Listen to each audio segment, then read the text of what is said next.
Hello, everyone. Welcome back to the Vantha and Borey English Podcast. I'm really happy that you're here with us again today because this topic is something every English learner needs, and honestly, something every human being needs. Today, we're going to talk about feelings, how to express your emotions in English, how to talk about what's inside your heart, and how to understand other people when they talk about their feelings too. And we're going to do it in a really natural, relaxed, friendly way, just like two friends sitting together and talking honestly. Yes, and this is one of those topics that really helps you become more confident. Because when you can talk about your feelings, your conversations become deeper, real, and more meaningful. It's also something that helps you build connection with people. Maybe you're shy, maybe you feel nervous to say how you feel, or maybe you want to express yourself better, but the words just don't come out. So today, let's take it slow. Let's take it easy, and let's learn to talk about feelings in English in a simple, natural way. Exactly. And let's start with something simple. Borey, how are you feeling today? And I don't mean the short answer like I'm fine. I mean, tell me how you really feel today. I feel calm today. I feel relaxed. And I also feel excited because I love this topic. Talking about feelings is something I think we don't do enough, especially in English when learners feel afraid to make mistakes. But today, I want to enjoy the conversation, so I feel peaceful and ready to talk. What about you, Vantha? How do you feel? I feel warm and happy, honestly. I feel like this is a safe space where we can talk freely. I also feel thoughtful because feelings are not always easy to talk about. Sometimes our feelings are mixed. Sometimes we feel more than one thing at the same time. So I feel grateful that we're talking about this in a way that learners can understand. That's true. Feelings are complicated, but the words don't have to be complicated. For example, when you feel happy, you can say, I feel happy, or I feel good, or I feel great, or I feel proud. When you feel sad, you can say, I feel sad, I feel down, I feel disappointed, or I feel lonely. And when you feel nervous, you can say, I feel nervous, I feel anxious, or I feel unsure. And we're going to show you how these sentences work in real conversation. Yes, and one important thing is to practice connecting your feeling with a reason. For example, instead of only saying, I feel nervous, you can say, I feel nervous because I have a meeting today. Or I feel excited because I will see my friend later. This helps you express more clearly. So let's practice. Borey, tell me a feeling and a reason. Okay, I feel excited because we're helping our listeners talk about their feelings. And I feel relaxed because the weather is cool today. That's great. And listeners, you can do the same. Just think in your mind right now, I feel blank because blank. It doesn't have to be perfect. Just simple English is enough. The goal is to express what's inside. You know, talking about feelings also connects to daily life. For example, imagine you meet a friend and they ask you, how are you? Instead of saying, I'm fine, you can say, I feel tired today because I didn't sleep well. Or, I feel happy because I finished my work early. This gives the conversation more life, more depth. Yes, and it helps people understand you better. And it helps you understand yourself better too. Sometimes speaking your feelings out loud helps you manage them. If you say, I feel stressed today, it becomes easier to think about what you can do to feel better. So let's do a little practice conversation. Borey, I'll ask you questions and you answer naturally. Sounds good. How did you feel this morning when you woke up? I felt sleepy at first because I stayed up a little late last night, but after I washed my face and drank water, I felt more awake. And after a short walk, I felt fresh and ready to start the day. Nice. And how do you usually feel in the afternoon? Usually, I feel focused in the early afternoon, but sometimes I feel a little tired around 3 or 4 o'clock. When that happens, I try to stretch or walk around. What about you? How do you feel in the afternoon? For me, it depends on the day. Some days I feel productive, like my brain is working well. Other days I feel slow or distracted. And when I feel tired, I take a 5-minute break, breathe deeply, and then continue. Knowing your feelings helps you choose the right actions. Definitely. And let's talk about deeper feelings too. Some feelings come from inside, like feeling proud, feeling grateful, feeling discouraged, or feeling confident. These feelings change based on our experiences. For example, when I learn something new, I feel proud. When someone helps me, I feel grateful. When something is too difficult, sometimes I feel discouraged. And when I speak English and express myself clearly, I feel confident. I like that. And sometimes feelings are mixed. For example, when you start a new job or meet new people, you might feel excited and nervous at the same time. Or when you finish a big project, you might feel tired but satisfied. So it's okay to have more than one feeling. Yes. And let's show an example conversation with mixed feelings. Imagine tomorrow you start a new class. How would you feel? I would feel excited because I love meeting new students. I would also feel a little nervous because I want everything to go smoothly. And I might feel curious because I don't know what the students will be like yet. That's a perfect example. And listeners, you can practice this too. Think of something in your life that gives you mixed feelings. Then say in your mind, I feel and because. It's really helpful. Now, let's talk about talking to other people about their feelings. Sometimes your friend feels sad or stressed, and you want to ask about it. You can say, "How are you feeling today?" Or, "You seem a little quiet. Are you okay?" Or, "Do you want to talk about it?" These sentences help create connection. And if someone tells you their feelings, you can respond with empathy. For example, I understand how you feel. Or, that sounds difficult. Or, I'm here for you. Or, thank you for sharing that with me. These are simple sentences, but they make people feel supported. Yes, and let's practice a natural conversation. Bori, imagine you are my friend and you look a bit stressed. I will talk to you in a caring way. Okay, Hey, you seem a little worried today. How are you feeling? I'm feeling a bit stressed. I have a lot of work to finish and not enough time. I understand. That sounds challenging.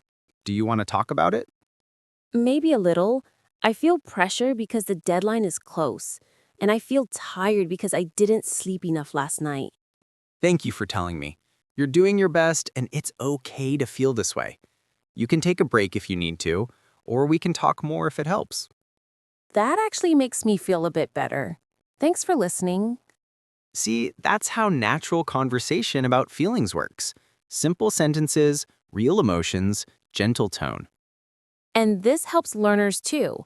Sometimes the problem is not vocabulary. The problem is confidence. So today, while you listen to us, let yourself relax. Listen to the rhythm of how we talk about feelings. Copy our patterns. Use them in your own conversations.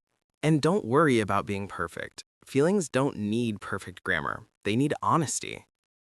You know, talking about feelings is also important when learning English because sometimes learners feel frustrated, they feel stuck, they feel shy, they feel like their English is not good enough.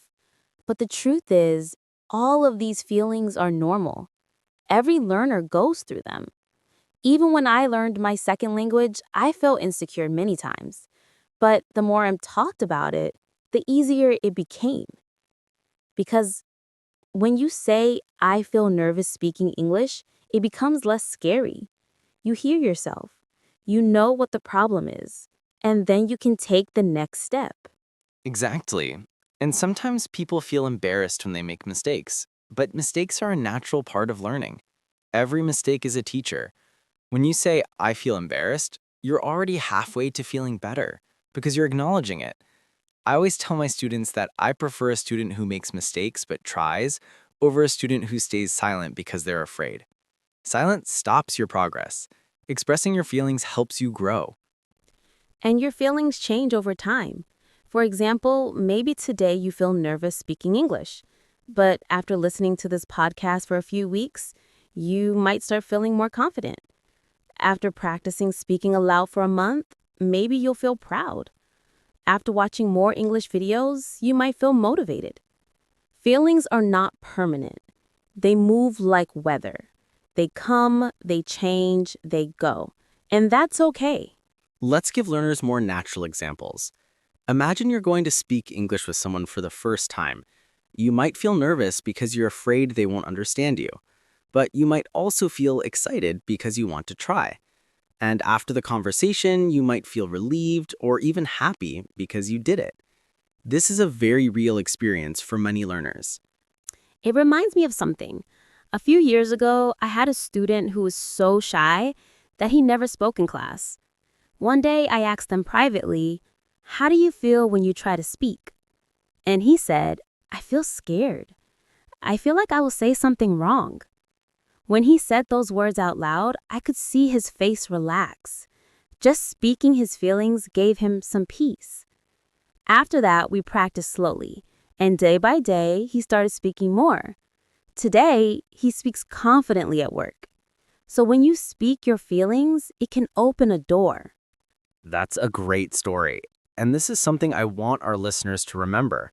When you talk about your feelings, you build connection with others, and you also build connection with yourself. Even saying small things like, "I feel tired today," or "I feel thankful for this meal," or "I feel excited for the weekend," helps you live more fully. And in English, these expressions help you sound natural and friendly. Let's go deeper. Sometimes people feel complicated emotions like jealousy, guilt, regret, hope, or determination. These are powerful feelings, and sometimes they're hard to explain. So let's practice some natural sentences. You can say, "I feel guilty because I forgot my friend's birthday," or "I feel hopeful because things are getting better," or "I feel determined to improve my English this year," or "I feel regret because I didn't take the opportunity when I had it," or "I feel grateful because someone helped me today."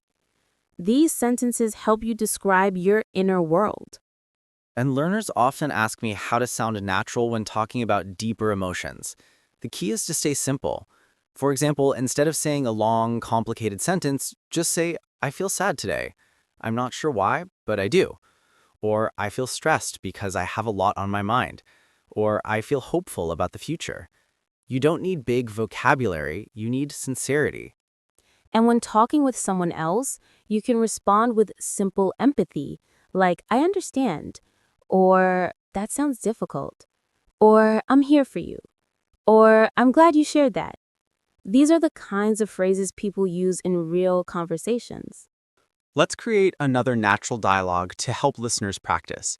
Bori, imagine you're my friend and you're feeling overwhelmed. I'll talk to you in a supportive way. Sure. "You look a bit stressed today. How are you feeling?" Honestly, I'm feeling overwhelmed. I have too many things to do, and my mind feels heavy. "I get it. That must feel really tough. Do you want to talk about what's making you feel this way?" Yes, I feel tired because I stayed up working late, and I feel frustrated because I still haven't finished everything. "I understand. It's okay to feel this way. You're doing your best. Maybe take a short break, breathe, and continue slowly, one step at a time." That helps. Thank you. See? Simple, warm, real. And you can use this style with your friends, your family, your coworkers, anyone. And now, I want to talk about something many learners feel but don't say. Sometimes people feel ashamed of their accent, but your accent is a part of your identity. You don't need to erase it, you just need to speak clearly. Your accent shows where you come from, your story, your culture. So instead of feeling ashamed, feel proud. Say, "I feel confident speaking with my accent," or "I feel proud of my progress." These sentences help you shift your mindset. That's absolutely right. And you know, feelings are also connected to learning styles. Some people feel comfortable studying alone. Others feel lonely studying alone. Some feel motivated with a teacher. Others feel pressured. Some feel calm listening to podcasts. Others feel energized speaking with friends. Understanding your feelings helps you choose the best way to learn. And listeners, as you hear us speak, try to feel the flow of the language, the way we connect sentences, the way we soften our tone, the way we repeat gently. This is how real, natural English sounds in everyday life. It's not fast, it's not robotic, it's slow, meaningful, warm. Now let's shift into a reflection moment. Borey, can you tell me a time when you felt proud of yourself? I remember a time when I helped a young student who had trouble reading. He felt embarrassed and he almost gave up. But we practiced every day, little by little, and one day he read a whole page smoothly. At that moment, I felt proud. I felt joy. I felt honored to be part of his growth. That's beautiful. And for me, I felt proud when one of my adult students finally spoke confidently in a meeting. She told me she used to feel terrified speaking English at work. She always felt small and quiet. But after practicing with us, she felt stronger. And when she told me her story, I felt proud and emotional. Moments like these remind me why we do this podcast. Exactly. And let's talk about another feeling, gratitude. Right now, I feel grateful for our listeners. I feel grateful that they trust us, that they practice with us, that they spend their time with us. It means a lot. Yes, I feel the same. Every time someone listens, repeats, and learns, I feel motivated to keep going. This podcast is a community, and your feelings matter here.